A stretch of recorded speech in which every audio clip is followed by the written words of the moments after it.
गोटे नुआ रेसिपीटे ट्राए कली भाविली आपणों सहित मध्य शेयर करदेवी। पूर्व रात्रि मु मुग बुट भिजई देइथिली ताहा मध्य भल भाव में भिजिकी फुली जाइछि। एपटे देखंतु धला चूड़ा मु नेइछि से धला चूड़ा भल भाव में धोई देइथिली। धोईकी किछि समय रखिला परे एभलिया फुली जाइछि सेटा देखंतु। एपटे मु नेइछि कंचा लंका भुसुंग पत्र रसुण आउ अदा ग्राइंडर जार ए सबू को पकई दबा।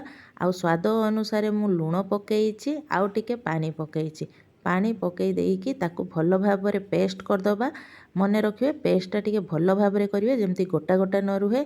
हे देखंतु मोर पेस्ट हेई सारलानी केते सुंदर मु पूरापूरी भल भाव में ग्राइंडिंग कर देइछि। आउ ताकू गोटे पात्र रे काढी देली आउ किछि समय रखिदेली।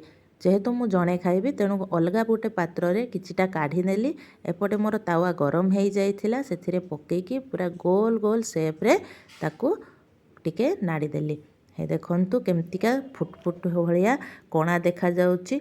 एबे या ऊपर मु गोटे चामच घियो पकई सारला परे ताकू आर पटे नोटेई देली। देखंतु मोर एपटे केते सुंदर हेई गला मुग बुटरे तैयारी चकुली पिठा। देखंतु केते सुंदर नरम मध्य हेइछि। आपण मध्य घरे थरे बनांतु बनेई करी निश्चय ट्राए करंतु। आउ मते कमेंट माध्यम रे निश्चय जणेबे आपनको केमिति लागिला। मु आलू तरकारी करिथिली आलू तरकारी सहित पिठाटा को खाइली। आपण मध्य चाहिले चटुनी करिकी खाई पारिबे। रहिली बाय बाय।